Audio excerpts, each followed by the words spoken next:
Bom dia a todos. Eu já gostava do Coronel Lobo, agora eu gosto mais ainda. Eu descobri que ele é um espírita de verdade mesmo. Porque vocês sabem que o time de futebol mais espírita do Brasil é o Palmeiras.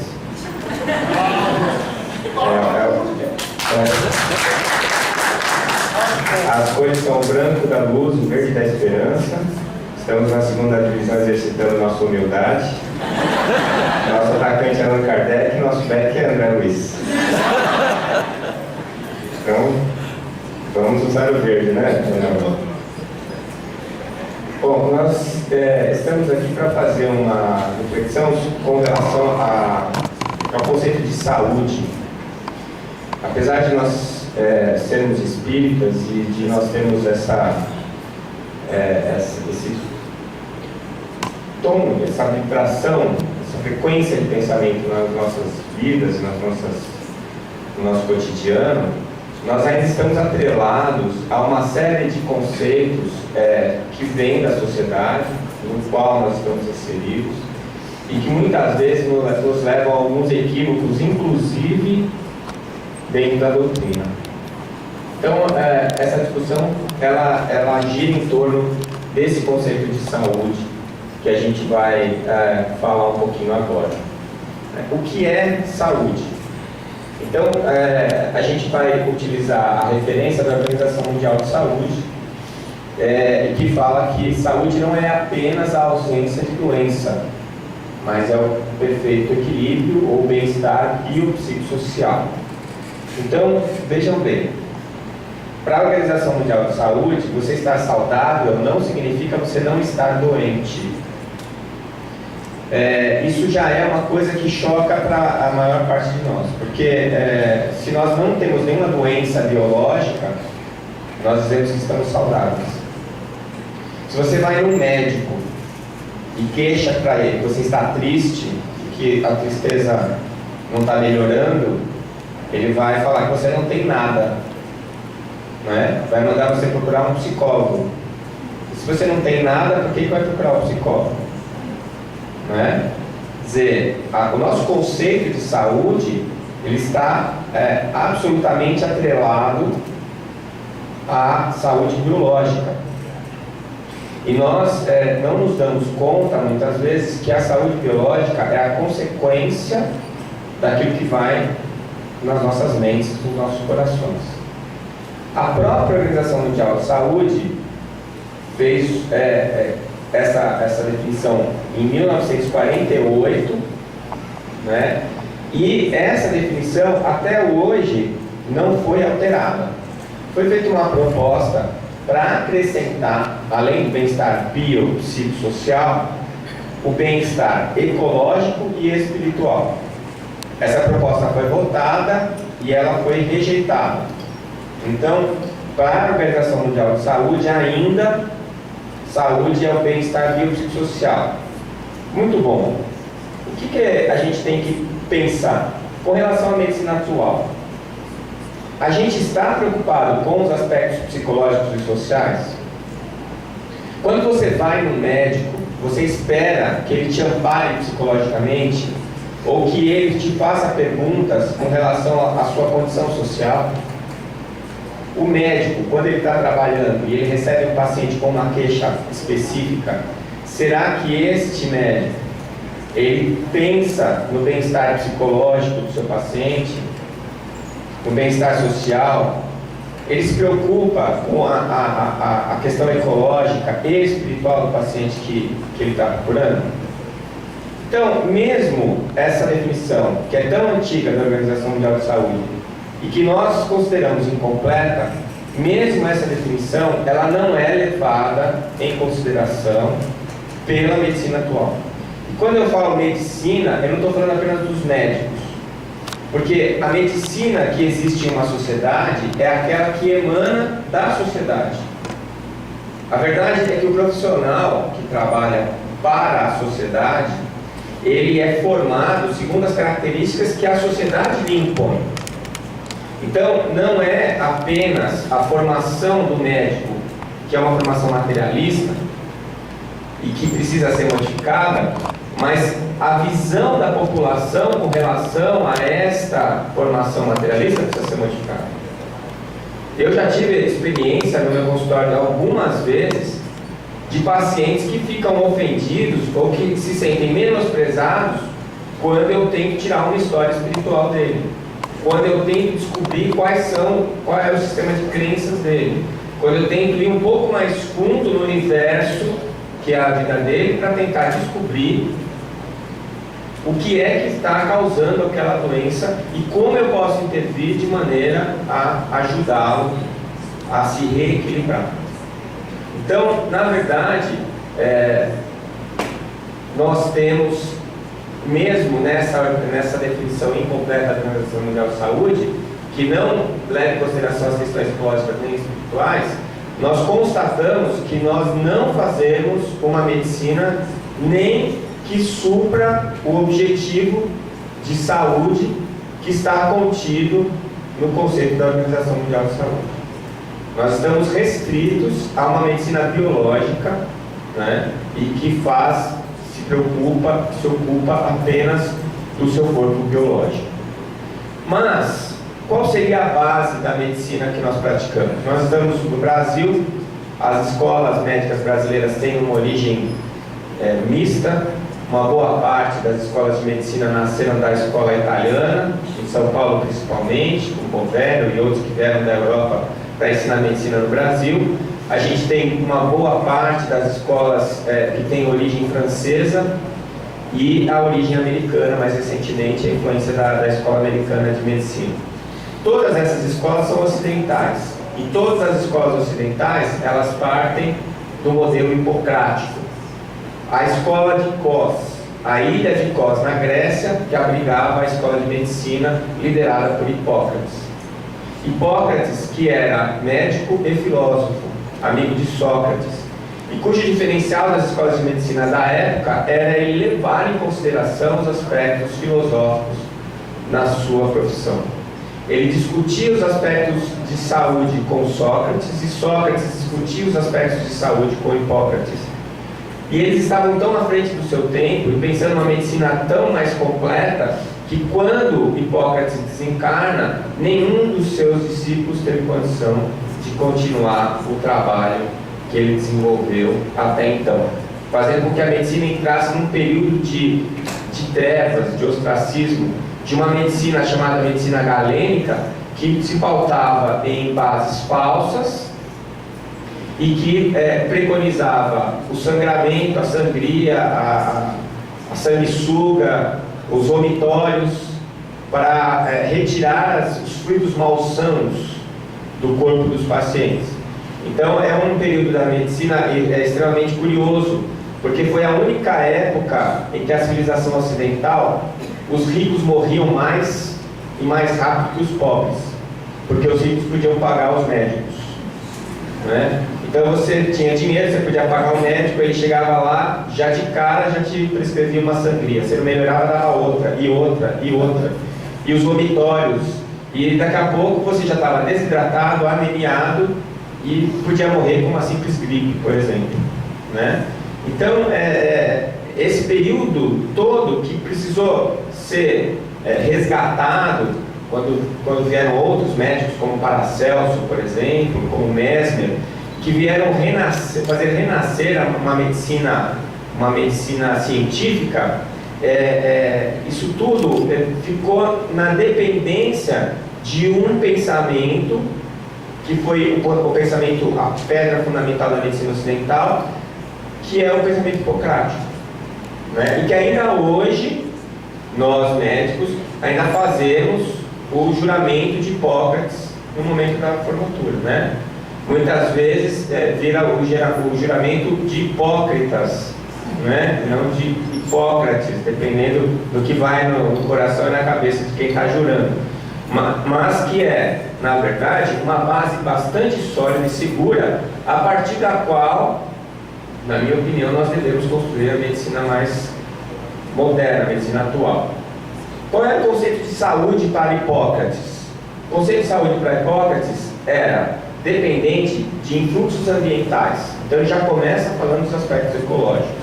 E acho que ninguém aqui tem dúvida de que o ecológico influencia a saúde, não é? Se você estiver num ambiente insalubre, poluído, se a água que você toma é de má qualidade, se o ar que você respira é um ar contaminado, você não vai ter saúde. O modo de vida, e aí entre os aspectos sociais, também acho que vocês vão concordar comigo, já é muito claro para mim, para os médicos de uma maneira geral, que existem sociedades que são mais expostas a determinados tipos de doença por causa dos seus hábitos, né? Então, um exemplo clássico é a menor incidência de câncer de colo uterino nas mulheres judias. Por quê? Porque os homens judeus fazem a circuncisão ao nascimento, né? Depois se descobriu a causa, por que o prepúcio no homem aumenta a incidência de câncer de colo de útero na mulher. Mas era um hábito social, a circuncisão, que protegia as mulheres judias de câncer de útero, né? E assim por diante, hábitos alimentares, hábitos de vida, que muitas vezes são determinados pela religião, pela cultura, né, daquele determinado povo, daquela determinada região. Então, a mesma coisa, os aspectos sociais são fundamentais. E hoje, o que eu penso, quando eu penso em aspectos sociais, é o suporte às pessoas, né, com relação ao atendimento, não só dos serviços de saúde, mas também da previdência, da educação, da alimentação, né? Então, uma família que mora num local que não tem água encanada, que não tem esgoto, que não tem um posto de saúde próximo, né? Uma criança que não tem escola para ir, principalmente nos primeiros anos da sua formação, então ela vai ter o seu estado de saúde prejudicado naquele momento e futuramente por conta da própria ignorância. Os componentes da natureza humana, e aí ele divide em humores e paixões. Os humores é a palavra que se relaciona aos hormônios, e é aqui só que ele se refere ao aspecto biológico. Então o aspecto biológico seria um subitem dos aspectos que ele considera principais para a saúde. E as paixões, que seria a relação mente-corpo, que é onde entra o aspecto espiritual. Ninguém aqui tem dúvida, eu imagino, que a maneira como nós estamos emocionalmente influencia diretamente os nossos aspectos físicos. Como vai a nossa saúde, como está indo o funcionamento dos nossos órgãos, nosso equilíbrio fisiológico. Quando nós estamos tristes, angustiados, nós adoecemos. Quando nós estamos preocupados, nossa imunidade diminui e nós estamos mais sujeitos às infecções. E assim por diante. Então, Hipócrates tinha essa visão do homem como um ser integral, né? Uma visão que nós ainda estamos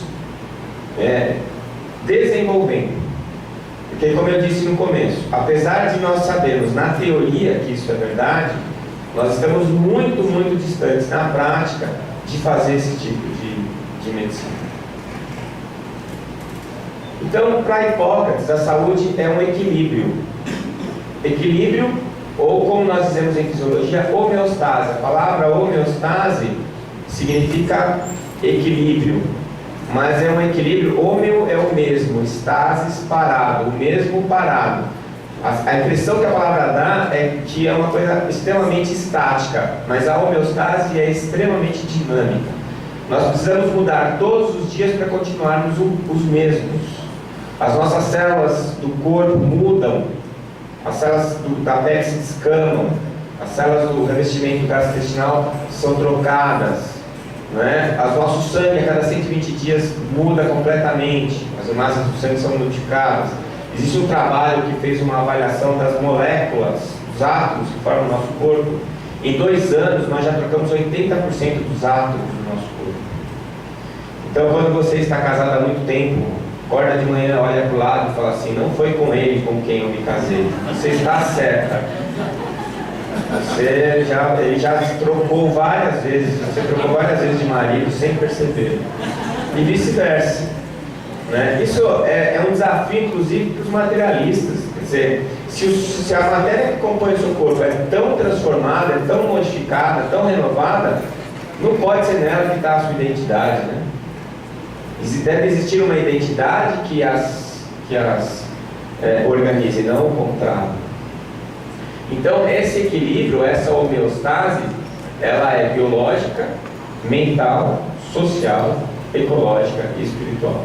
Aqui seria a definição da Organização Mundial de Saúde, que foi proposta e não foi aceita, e que seria uma definição muito mais próxima da definição de saúde que Hipócrates sugeriu, né?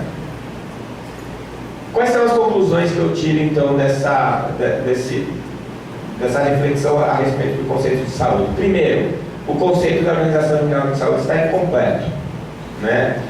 Tem para mim que a própria Organização Mundial de Saúde sabe disso, tanto que fez uma proposta de ampliação do conceito.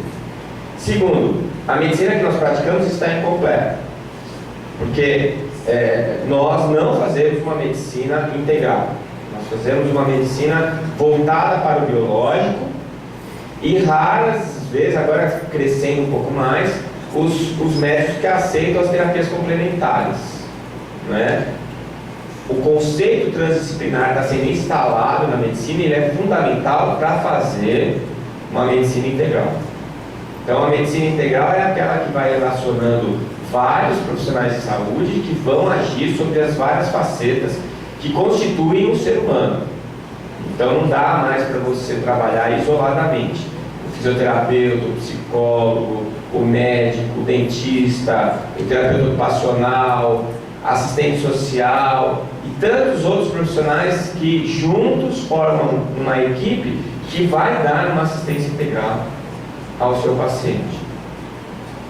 E o nosso conceito de saúde e doença também está incompleto. Não só o conceito da OMS, mesmo que nós colocarmos mais a extensão para o ecológico e espiritual, ainda assim o nosso conceito de saúde estaria incompleto. O que é que está faltando? O que a gente precisa para fazer essa modificação, para alterar este conceito, esse consenso social de saúde? É uma mudança de paradigma. Nós estamos vivendo essa mudança de paradigma. O planeta está vivendo essa mudança de paradigma. Muitas pessoas não se dão conta disso. Muitas pessoas não aceitam isso. Mas está acontecendo. Quer você queira, quer não. Então, você pode não acreditar em alguma coisa. Mas se ela for verdade, você acreditando ou não, ela vai continuar sendo verdade. Então, você vai passar e a verdade vai ficar. O que está acontecendo hoje é isso. Se você fizer um levantamento do número de artigos científicos publicados num banco de dados de medicina, você vai perceber que cada vez mais, cada dia mais, os cientistas estão estudando os aspectos espirituais que influenciam a vida das pessoas, a sua saúde e as suas relações. Então, isso está acontecendo por quê? Porque estamos maduros para isso. Porque o paradigma materialista está se esgotando. Mas eu pergunto, o que é paradigma? Eu mesmo usei essa palavra por muitos anos, sem nunca ter ido olhar no dicionário e sem saber direito o que ela significava. E aí eu resolvi procurar e trouxe para vocês o conceito, de Thomas Kuhn, que é considerado hoje o epistemologista mais completo e mais importante do nosso planeta. E no livro, A Estrutura Científica, a Revolução das Estruturas Científicas, ele define paradigma assim: paradigmas são realizações científicas universalmente reconhecidas que, durante algum tempo, por isso eu grifei, fornecem problemas e soluções modelares para a continuidade de praticantes de uma determinada ciência. Ou seja, o paradigma, para Thomas Kuhn, é um grupo de ideias que é reconhecida pelos praticantes de uma determinada ciência. E ele chama a atenção que este grupo de ideias, que essas realizações, esses conceitos, são temporários e que fornecem um modelo de solução. Isso significa dizer que o paradigma é um instrumento de trabalho para determinada área do conhecimento humano, seja científica ou artística. E que esse instrumento deve ser utilizado, por quê? Porque ele é consenso entre todos que praticam aquela determinada área. Mas que, por ser uma ferramenta e um instrumento, ele vai se tornar obsoleto com o passar do tempo. Por quê? Porque a própria ciência, a própria arte evolui. E com essa evolução, a ferramenta deixa de ser útil. Ela passa a ser necessário uma atualização da ferramenta. É como o exemplo que eu dou sempre da máquina de escrever. Não é? A máquina de escrever é mais eficiente que o lápis e a caneta? Sim, porque é mais legível. A letra é legível. É uma padronização da letra que todos serão capazes de ler. Mas, hoje em dia, alguém usa máquina de escrever? Por quê que não? Porque o computador faz a mesma coisa que a máquina de escrever, com muitas vantagens. Não é? Quando eu datilografava um texto e eu tinha errado uma vírgula, eu tinha que voltar lá e ficar mirando para acertar a vírgula de novo, ou quando eu me irritava, eu rasgava a folha e datilografava ela inteira de novo. Você vai fazer uma tese de doutorado, de mestrado, naquela época as teses tinham 250, 300 páginas. Você entregava a tese todo feliz para o seu orientador. E aí em cada página ele riscava alguma coisa. E você tinha que datilografar as 300 páginas de novo. Né? Hoje em dia nós não datilografamos, nós digitamos. Dátilos é dedos em grego. E dígitos é dedo em latim. Então na verdade a gente só mudou a língua. Né? Mas mudamos a origem da raiz para quê? Para determinar uma atividade que na verdade é a mesma atividade, mas com o uso de uma ferramenta mais eficaz, mais eficiente. Né? Então hoje máquina de escrever é peça de museu. Né? Então o que está acontecendo? Está acontecendo que a ferramenta que a gente utilizou durante todo esse tempo é a ferramenta materialista. O combinado era: espírito não existe? Não, ninguém nunca falou isso. O combinado era: vamos estudar a matéria, vamos estudar aquilo que nós podemos ver, vamos estudar aquilo que nós podemos medir. E todos combinaram: então vamos. Ponto final. Não existe uma guerra entre o materialista e o espiritualista. Existe uma guerra entre as pessoas que não conseguem observar, muitas vezes, o momento em que elas tiveram que se transformar e não se transformaram. O momento em que elas precisaram se adaptar às novas questões e não se adaptaram. Eu costumo usar sempre uma figura de linguagem que me ocorreu num congresso na Alemanha, depois de assistir uma professora da Universidade de Berlim, uma neurofisiologista, falando sobre a consciência. E ela falando sobre os circuitos neuronais, e ela chega à conclusão que a consciência não existe. E depois na pergunta, na discussão na mesa redonda, eu perguntei para ela qual consciência tinha chegado à conclusão que consciência não existe. Ou se não existia consciência, quem tinha concluído isso? Existem algumas frases que são natimortos, né? São frases incongruentes. Por exemplo, a verdade não existe. Vamos analisar essa frase. Se ela for mentira, a verdade existe. E se ela for verdade, a verdade existe. Não é? Então, é a mesma coisa. Mas o que eu acho que acontece, e que eu falei para a professora lá na época, na verdade a vantagem da gente ser brasileiro, de não ter nenhum poder, de não ter nenhuma posição, é que a gente pode falar o que a gente quiser, né? O máximo que acontece é ninguém convidar a gente de novo para voltar. Eu falei para ela: professora, um dia na sua vida a senhora escolheu a fisiologia. E a senhora chegou de frente do prédio da fisiologia. E a senhora observou que o prédio era pintado de branco, que as janelas eram azuis, que tinha um jardim frondoso na frente. A senhora gostou da história e entrou nesse prédio. Quando a senhora entrou no hall, na entrada do prédio, a senhora percebeu que existiam várias portas. E uma das portas estava escrito neurofisiologia. A senhora se apaixonou por aquela porta. Por algum motivo, a senhora se sentiu atraída por aquela porta. Entrou naquela porta. E ao entrar, se deu dentro de um quarto. E esse quarto tinha muitos armários. E um dos armários dizia assim, neurofisiologia das sinapses. E a senhora se interessou por aquele armário e abriu o armário. Quando abriu o armário, viu que existiam várias gavetas. E uma das gavetas falava sobre os circuitos neuronais, do giro do símbolo e do sistema límbico. E a senhora abriu aquela gaveta e passou a estudar aquela gaveta. Passou a fazer perguntas e encontrar respostas. E se passaram 30, 40 anos. E alguém lhe pergunta, qual é a cor do prédio? E a senhora fala, é branco com janelas azuis.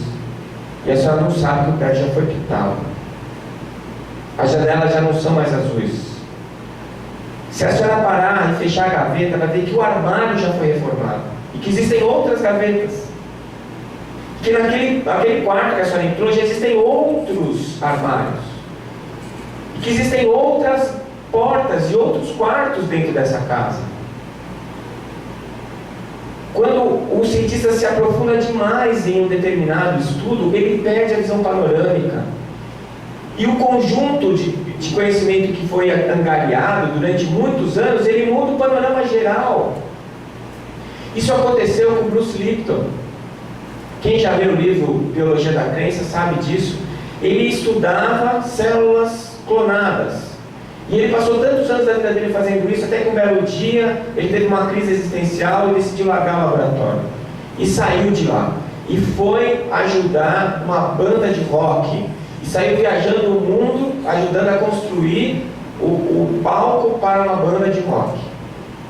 E num dia em que a banda estava tocando, ele estava sentado no backstage, ele pensou, o que eu estou fazendo aqui? Eu fiz faculdade de biologia, estudei minha vida toda, fiz pesquisa, por que eu vim parar aqui? Aí ele resolveu voltar para a biologia. Só que ele não tinha mais a vaga que ele tinha na universidade. Mas convidaram ele para dar aula de biologia para uma faculdade de medicina. E quando ele foi se preparar para as aulas de biologia, ele deu de cara com uma biologia completamente nova, que não era a biologia que ele tinha estudado, que não tinha mais nada a ver com os conceitos básicos que levaram ele até aquele laboratório. E ele vem e dá a notícia, a biologia mudou. Os conceitos que nós tínhamos há 30, 40 anos atrás não se sustentam mais. E ele escreve uma obra-prima, que é esse livro, Biologia da Crença. Então, muitas vezes, nós que não somos especialistas, temos uma visão muito mais real do status daquela ciência do que quem está mergulhado nela. E quem está mergulhado hoje na pesquisa mais detalhada são pessoas que chegaram lá pelo paradigma materialista.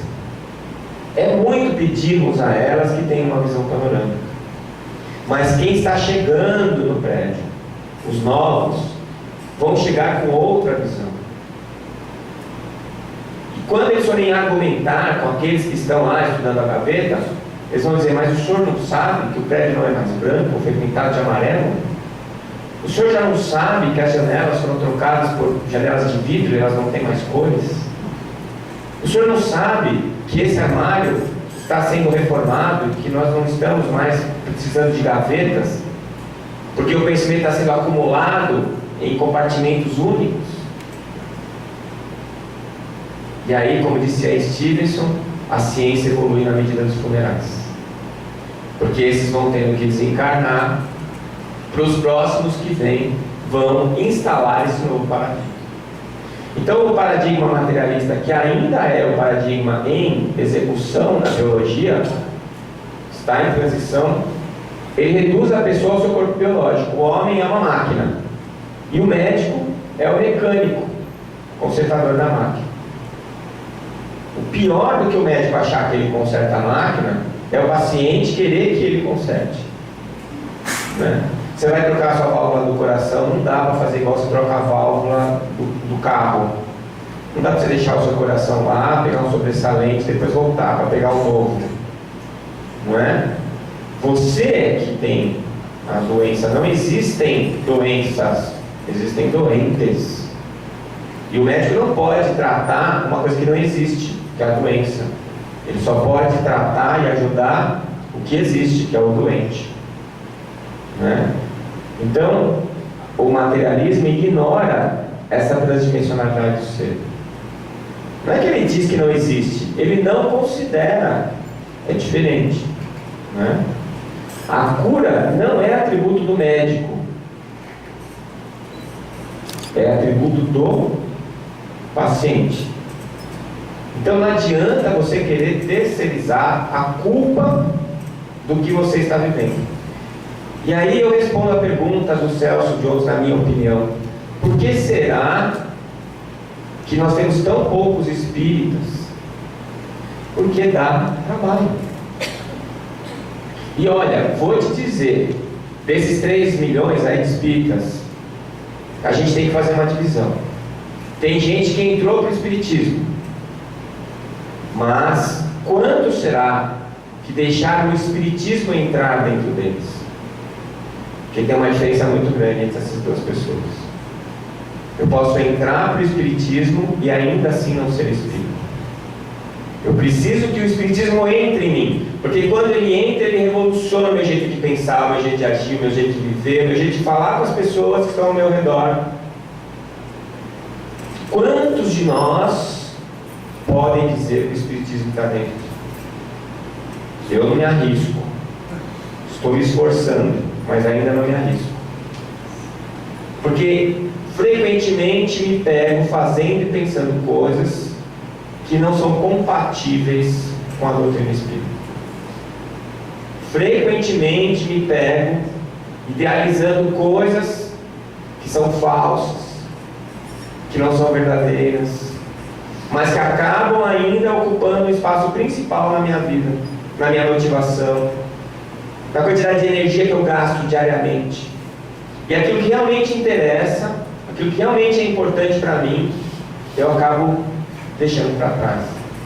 Então, o que eu mais vejo no consultório, na minha atuação como médico, o que eu mais vejo são pessoas querendo terceirizar a sua dor. Elas vão no consultório para eu resolver o problema delas. Eu não resolvo os meus. Eu estou correndo atrás de resolver os meus problemas. Eu sou gastroenterologista, tenho azia. Eu falo que não pode comer em excesso, eu ensino o paciente como ele tem que comer, e vou lá e como pizza, e tomo Coca-Cola, e saio com azia da... Quem que eu vou responsabilizar? Sou eu mesmo. Então, não adianta você querer fazer medicina enquanto você acha que você é dotado do poder da cura, porque você não é. E não adianta o paciente querer achar um médico que resolva o problema dele, porque ele vai resolver. É igual aquela mocinha romântica que está esperando o príncipe encantado que vai fazer ela feliz. Vai virar um esqueletinho embaixo da terra e ele não vai chegar. Não vai chegar. E se chegar, é o que eu falo sempre: beijar o sapo, virar príncipe, é coisa de fábula. Mas beijar o príncipe e ele virar um sapo é rotina. Porque não adianta você buscar o outro para te fazer feliz. É você que é responsável por isso. E o Espiritismo, ele coloca justamente a responsabilidade das nossas vidas nas nossas mãos. E isso é muito ruim, porque era melhor acreditar no Deus que quer resolver tudo para mim. Acreditar que a prece, eu peço para o santo me ajuda. Ele já está ajudando. Olha, você não precisa nem pedir. O problema é que nós não fazemos a nossa parte. E aí, quando a gente descobre isso, a coisa fica complicada. Eu sempre falo, a melhor e a pior notícia do Espiritismo são a mesma: você é responsável pela sua vida. Parece ótimo. Agora eu não dependo mais de ninguém, eu posso fazer as minhas coisas. É bom mesmo. O problema é que junto com isso vem a responsabilidade. E aí você não pode reclamar de ninguém. Tem uma paciente que entrou outro dia e falou assim: doutor, faz 5 anos que eu tenho um problema, nenhum médico resolve. Medicina não serve para nada, eu já estou assim, não penso mais nem nisso, já estou tentando conviver com a minha vida, porque não tem médico que preste. Você vê como eu estou ficando cara de pau. Falei para ela, eu vou falar uma coisa que a senhora não vai gostar. A culpa não é dos médicos, a culpa é sua. Será que desses 5 anos a senhora não encontrou um médico bom? Ou será que a senhora é uma paciente ruim? Não vai voltar mais, né? Mas eu disse para ela a verdade. Não é? Quando você acha que todo mundo é chato, põe a mão na consciência, meu amigo. O chato é você. Todo mundo é injusto. É você que é egoísta e acha que o mundo gira em torno do seu umbigo. A perspectiva é sempre nossa. E é essa a alma do Espiritismo. E é isso que eu acho que ele contribui, não só na nossa vida diária, mas dentro da medicina principalmente. Porque eu passo a funcionar não como o que vai curar, mas o que vai ajudar, o que vai informar, o que vai orientar. Por isso que eu acho que a profissão mais próxima da medicina é o magistério. Porque você vai para o médico bom, ele é um educador. Ele vai te falar a maneira como você tem que fazer as coisas para você viver melhor. Mas nós não fazemos a medicina da saúde, nós fazemos a medicina da doença. Quem é que vai no médico se não está doente? Ninguém. Por que eu vou no médico se eu não estou doente? Pois é, se a gente fizesse uma medicina da saúde, a gente teria que ir no médico para não ficar doente. Mas médico é um chato.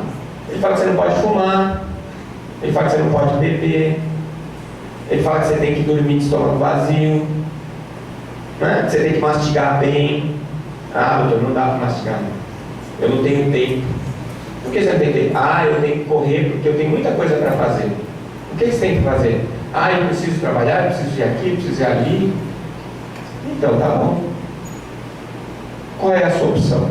Pela vida ou pela doença? Pelo amor ou pela dor? Cada um de nós escolhe o seu caminho. O problema é que depois a gente chora as pitangas pro outro. Da responsabilidade daquilo que nós mesmos fizemos. Nós viramos o milênio, entramos na era de Aquários, o mundo não acabou, e todo mundo falando desse novo tempo. Qual foi a mais importante notícia da ciência no último milênio, dessa ciência materialista? As respostas que ela não deu, as descobertas que ela não fez. Vocês já ouviram falar de uma expressão chamada silêncio ensurdecedor? Sabe quando você está num lugar que não tem nenhum barulho, que o seu ouvido fica vendo? Sabe como é? Pois é. Nós viramos o milênio e a ciência não nos disse o que é vida, a ciência não nos disse como é que, de onde vem a nossa consciência, a ciência não nos diz como é que a nossa criatividade se expressa. Ela não explicou nada. Ficou um monte de coisa e as perguntas básicas continuam sem ser respondidas. Por quê? Porque a ferramenta que nós usamos serviu para irmos até onde estamos agora. Daqui para frente não dá mais para datilografar, tem que digitar. Daqui para frente a gente tem que usar um paradigma que olhe para outras coisas, que não só a matéria. Então nós precisamos de uma opção. Eu adoro essa foto, mostro sempre. A doutora Marlene fala de uma coisa importante. Ela cita um filósofo, que eu não lembro quem é, que dizia que todas as mudanças importantes da humanidade começam sempre pelas minorias criativas. Não existem movimentos que já nascem nas massas. As massas são a maioria das pessoas que seguem o fluxo. Então, todo mundo está fazendo aquilo daquele jeito porque todo mundo que está do lado dele faz também. São raros aqueles que param para pensar, mas por que eu estou fazendo? Será que é certo? Porque o fato de todo mundo fazer não significa que é certo, não. Todo mundo pode estar fazendo e está errado. O Coronel Lobo citou uma coisa importante aqui. A escravatura já foi moral, mas nunca foi ético. Nunca foi certo. Mas todo mundo que era de bem, tinha dinheiro, tinha escravo. e achava que estava bom, era assim mesmo. Eu imagino que daqui uns 10, 15, 20 anos, talvez, vai se falar a mesma coisa do aborto, da eutanásia. Isso que é absurdo. Que povo primitivo matava os seus filhos no útero. Então, a gente precisa ser a minoria criativa. 3 milhões, vamos tirar os que estão no Espiritismo, vamos pegar só os que o Espiritismo está neles, que nós sejamos 1 milhão, nós somos a minoria criativa. E a nossa obrigação é estar na frente, dando o exemplo. Estava falando agora aqui com o pessoal. Nós estamos no Brasil, coração do mundo, pátria do Evangelho. Nós estamos em Campo Grande. Quantos centros espíritas tem na cidade de Campo Grande? 150 quase. Não é isso, pessoal da federação? Menos 100? 100. Por aí. Quantos espíritas será que tem aqui em Campo Grande? E aí vamos pensar no estado. Pessoal de São Gabriel, pessoal de Dourados, não é? Bom, eu estava assinando os certificados. Eu assinei 30 certificados. Comecinho do mês passado, no meio do mês passado, eu fui fazer uma palestra em Varsóvia. 80% de católicos. Número de espíritas, quase nenhum, não existem. Tem 2 ou 3 grupos em toda a Polônia. Tinha 30 pessoas. Fui fazer uma palestra em Praga. 75% de ateus, 0% de espíritas. Tínhamos 25 pessoas na palestra. Por que aqui em Campo Grande a gente não consegue encher um auditório desse para falar de Jesus, da justiça e da saúde? Uma sexta-feira à noite, um sábado de manhã e de tarde, um domingo para manhã. Por quê? O que está faltando? Está faltando a minoria criativa, que acha que o espiritismo se resolve em casa estudando e no centro espírita fazendo caridade. Isso é a base. Isso é o mínimo. A gente precisa ir além. Se a gente não for além, nada vai acontecer com a sociedade que está ao nosso redor. E nós somos responsáveis por isso, sim. Eu estava em dúvida se eu ia falar isso, porque a gente ficava falando, nós vamos falar para pregar para o público errado, tinha que falar para quem ficou em casa. Não. Depois eu cheguei à conclusão que são vocês mesmos que têm que ouvir, porque são vocês a minoria criativa. Aqueles que estão imbuídos da tarefa, que quando deita a cabeça no travesseiro fala, eu tenho alguma coisa para fazer, eu me comprometi lá atrás, e agora eu preciso fazer isso. Não adianta a gente fugir dessa responsabilidade, e não adianta a gente ficar pensando, puxa vida, tem a pessoa que vai fazer. Não, a gente tem a presidente da federação, a Túlia, ela resolve isso. Sozinho ninguém faz nada. Não adianta nada a gente, às vezes, tirar dinheiro do bolso para fazer um evento e ninguém aparece. A minha parte eu estou fazendo? Não sei. Mas cadê o resto? Cadê o pessoal que está querendo que o Espiritismo entre no seu coração? Onde esse povo está? Porque quando a gente se reúne num congresso, a gente está juntando várias casas espíritas, várias instituições, a gente conversa, a gente troca ideia. As coisas acontecem. A espiritualidade usa a oportunidade para colocar nas nossas cabeças duras as direções que a gente tem que seguir. E a gente fica em casa. Mas tem um casamento, uma festa chata de alguém que você não gosta, você levanta e vai. Se alguém te chama para fazer um trabalho extra, você levanta e vai. O pessoal fala assim, Décio, você fica viajando e vai fazer palestra aqui e ali, quanto que você ganha? Aí, bônus hora, eu imagino, se for por quilômetro rodado, eu estou bem. Mas não é nem isso que eu quero. O que eu quero é saber, quando eu estou fazendo, é sentir que aquilo que eu estou fazendo está em harmonia com aquilo que eu estou sentindo. Porque está escrito lá dentro. Eu me comprometi. Eu posso não lembrar, mas eu sinto. Gente, quantos de vocês não deitam à noite, fecham os olhos e ficam pensando o quanto que o Espiritismo é importante na vida de vocês? Eu acho que todo mundo está aqui, porque senão você não estava aqui. Você tinha ficado dormindo, ou tinha ido para a piscina, ou preparar o churrasco. Ó, não é uma crítica, é uma sugestão. Não é? Por quê? Porque eu não consigo ver a gente transformando este planeta se a gente não consegue transformar nem as pessoas que estão ao nosso redor. E como é que se transforma? Pelo exemplo. Como disse Rossandro Klinger, um psicólogo lá da Paraíba, o exemplo não é a melhor maneira de educar, é a única. E se a gente não faz, não tem como exigir que o outro faça. Por isso que a melhor coisa que aconteceu na minha vida foi o nascimento dos meus filhos. Porque agora não adianta eu falar como é que tem que ser para ser uma boa pessoa. Eu tenho que mostrar para eles como é que é. E aí eles me obrigaram a melhorar. Porque eu quero que eles sejam melhores do que eu. Né? Então, esse é o exemplo que nós precisamos. O exemplo de cada um de nós. Que não vamos cobrar do outro. Oh, você tem que acordar cedo para ir assistir palestra. Não é isso. Mas falar assim, não, eu vou acordar cedo para assistir a palestra porque eu acho isso importante. Porque lá a espiritualidade vai me induzir para um monte de pensamentos. Porque lá eu vou encontrar pessoas que estão interessadas como eu em fazer alguma coisa diferente.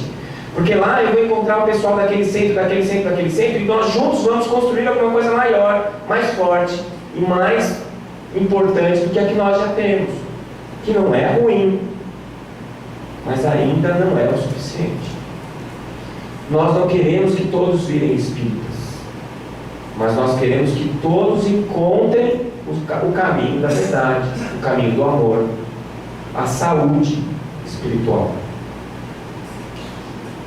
Essa é a mudança de paradigma do materialista que não rejeita o espírito, mas apenas o ignora, para o paradigma espiritualista, onde o ser humano é mais do que o seu corpo biológico, visão integral, introduz questões filosóficas morais como fatores de saúde ou doença.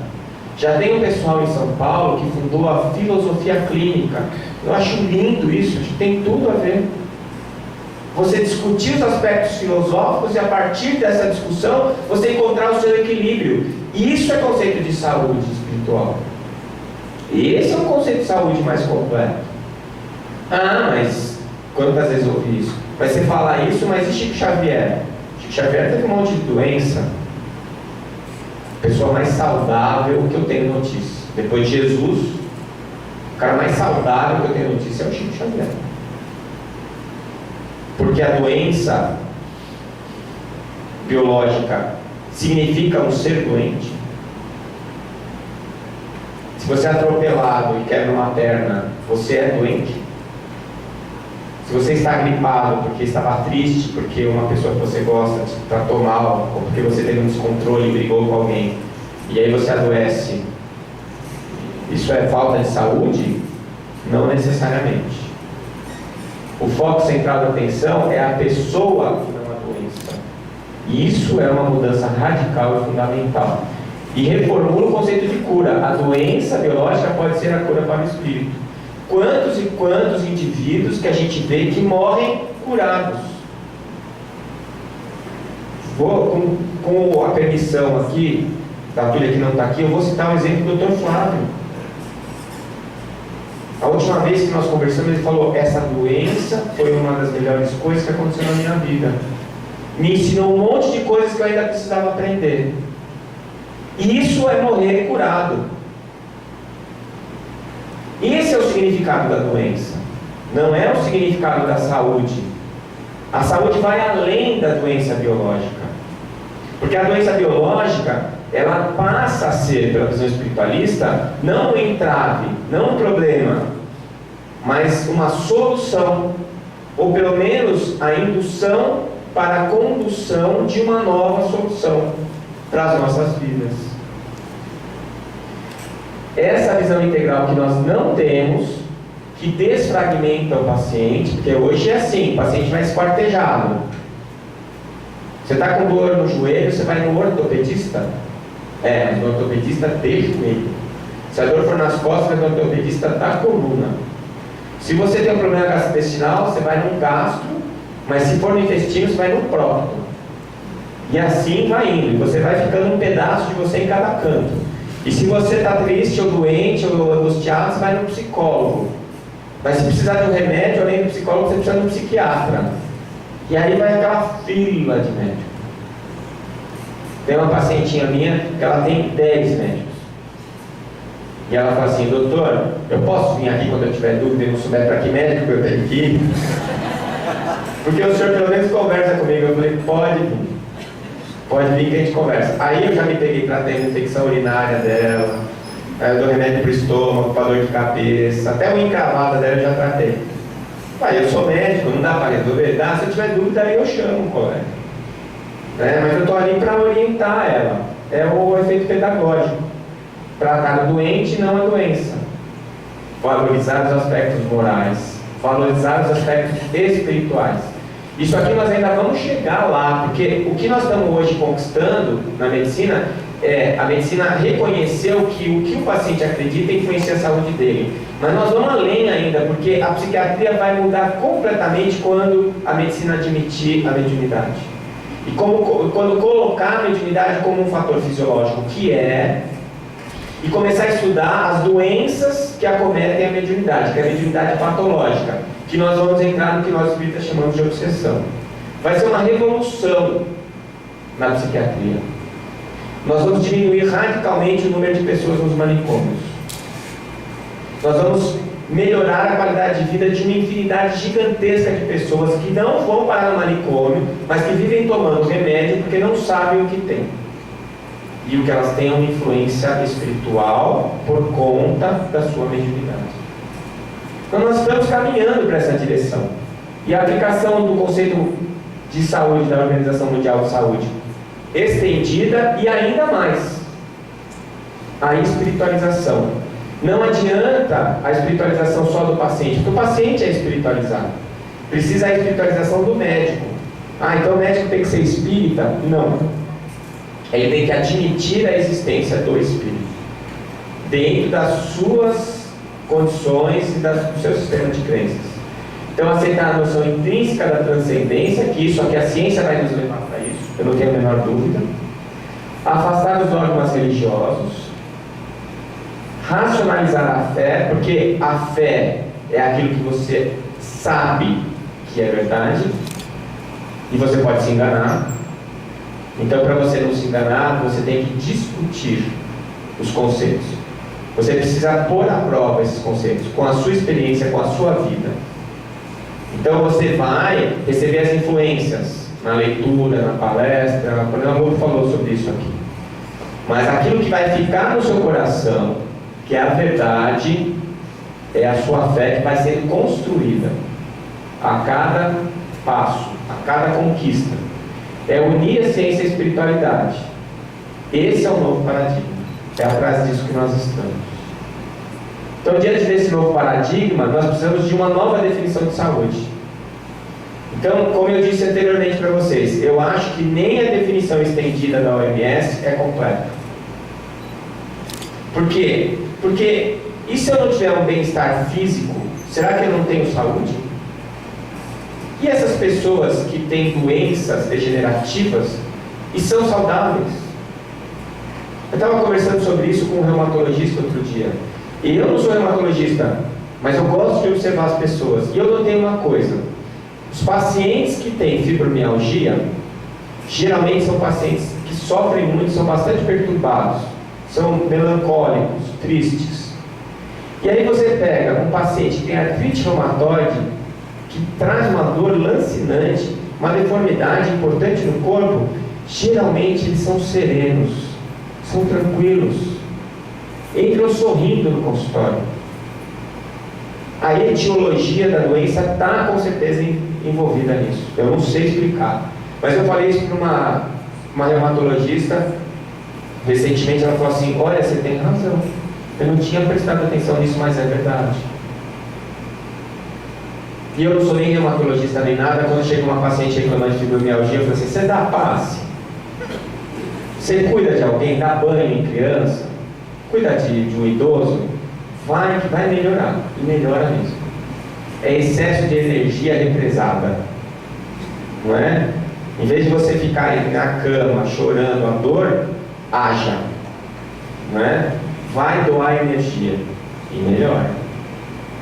Então, esse é um conceito mais amplo de saúde, em que a doença não é mais, a doença biológica não é mais a ausência de saúde, mas um fator que está gerando a sua saúde. Então, qual seria o novo conceito? O redimensionamento do conceito de saúde, segundo essa nossa noção de transcendência, é o conceito trazido por Emmanuel. Saúde é a perfeita harmonia da alma. Se eu estiver em perfeita harmonia na minha alma, eu sou saudável. Pouco importa o que está acontecendo ao meu redor. Pouco importa se o meu corpo é limitado ou não. A constituição física de Chico Xavier, qual médico que ia apostar que aquele homem ia viver o que viveu, trabalhando madrugadas sem fim, se alimentando mal, dormindo pouco e trabalhando ao ponto de sangrar os seus lábios, de beijar as mãos das pessoas que o procuravam, de ficar até 4, 5 horas da manhã psicografando.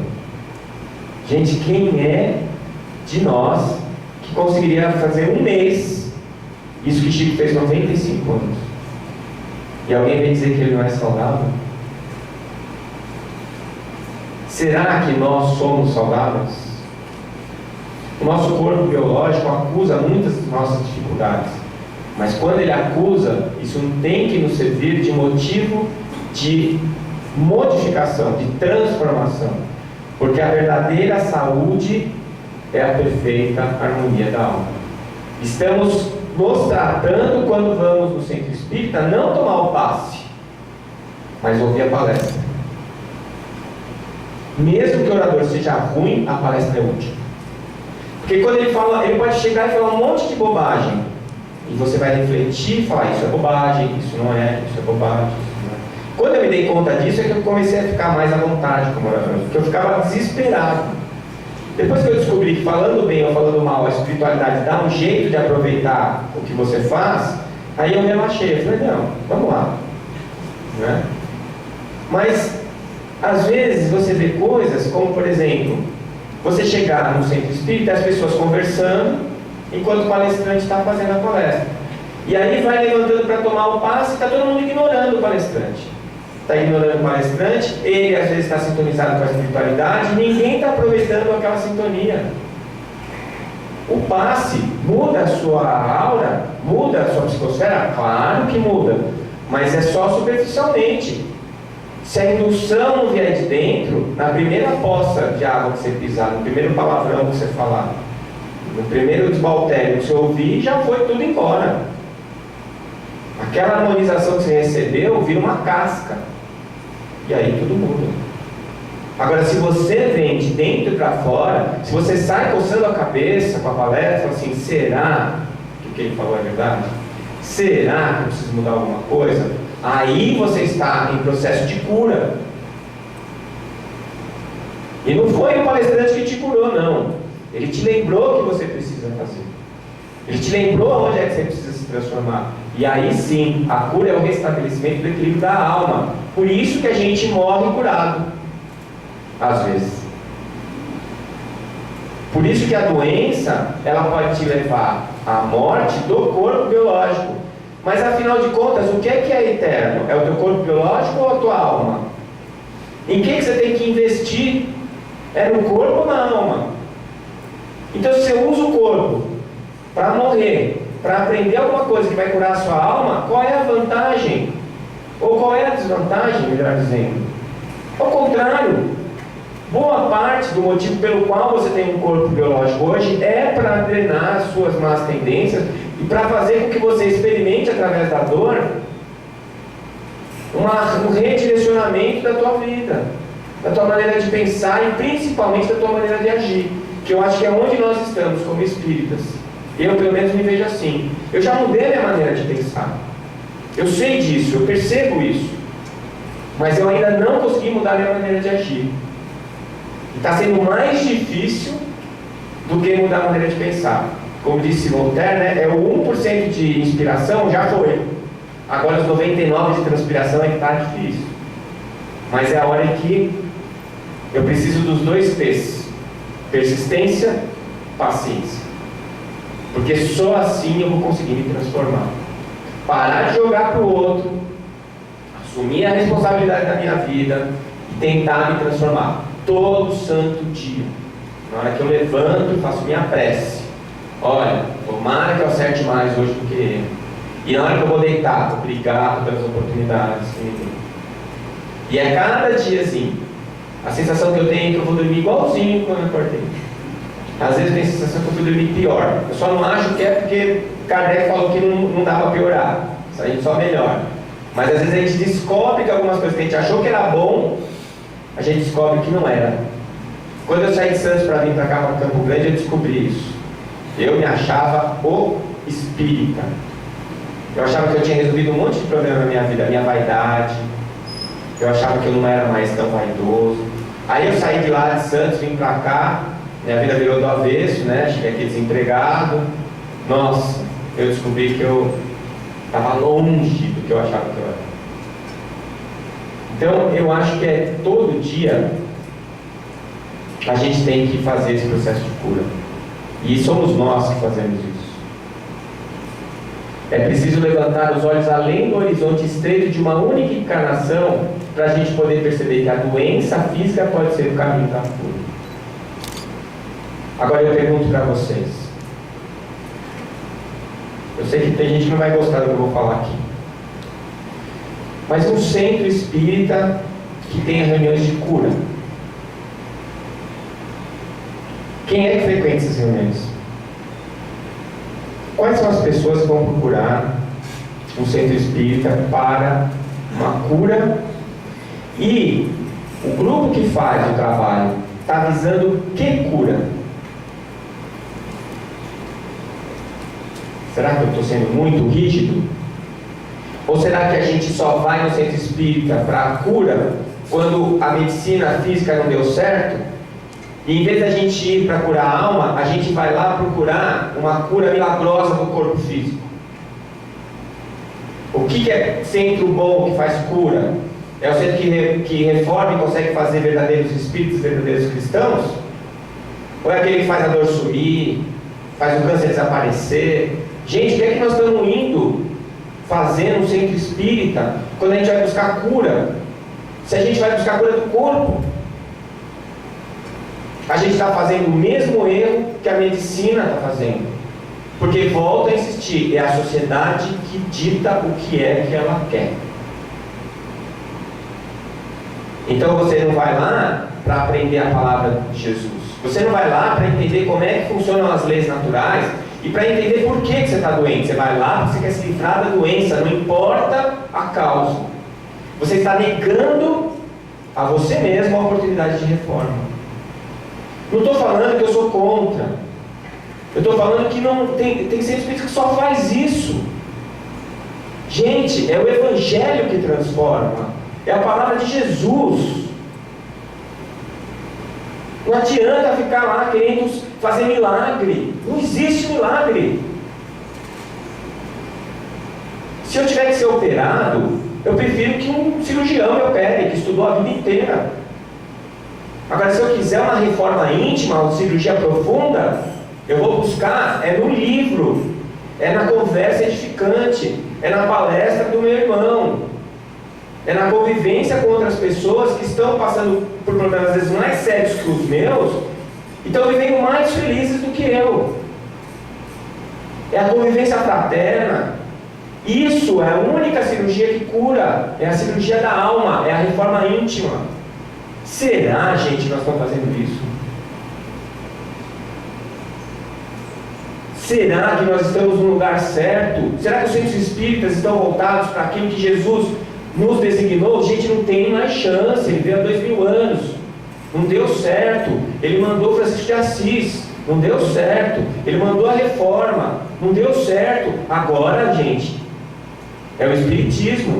O que é que nós vamos fazer com isso? E ele colocou nas nossas mãos. Porque nós encarnamos no Brasil. E nós somos espíritas. Está na nossa mão. Nós somos responsáveis. O que é que nós estamos fazendo?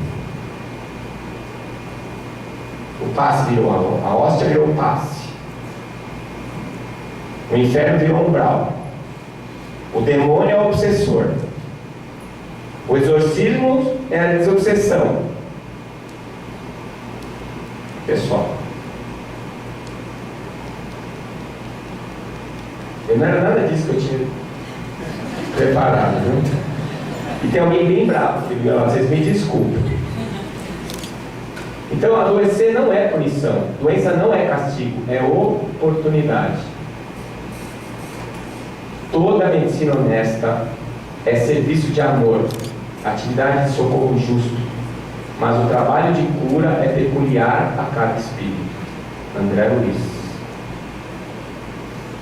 Quando Jesus conseguia a reversão, quando a presença dele revertia a doença naqueles que cruzavam o seu caminho, e as pessoas se colocavam aos pés dele para agradecer, ele falava assim: a tua fé te curou. Não fui eu que te curei, foi a tua fé. Se Jesus não curava, eu vou curar? A tua fé te curou. Eu acho que essa frase diz absolutamente tudo e reforça tudo que o Espiritismo tem nos dito, porque nós somos responsáveis por nossas vidas. O livre-arbítrio, ele é nosso na medida em que temos consciência, e a amplitude da consciência amplia o livre-arbítrio e na mesma proporção amplia a responsabilidade. Somos responsáveis por aquilo que fazemos, a cada um segundo suas obras, como foi dito aqui tantas vezes. Pois é, quem vai te julgar, na minha opinião, é a lei que está escrita na sua consciência, a lei de Deus. É você. E se você for um julgador severo, você vai ser julgado com severidade. Não porque vão escolher um juízo severo para você, é porque você vai ser o juiz. E se você for severo com os outros, você vai ser severo com você mesmo. Aprender a perdoar o outro não é caridade, é sobrevivência sua. É você fazer a profilaxia do seu bem-estar futuro. Porque se você não aprender a perdoar, você não vai se perdoar. E a culpa é que te vai martirizar. Seja qual for o plano espiritual em que a tua consciência te levar. Muito obrigado.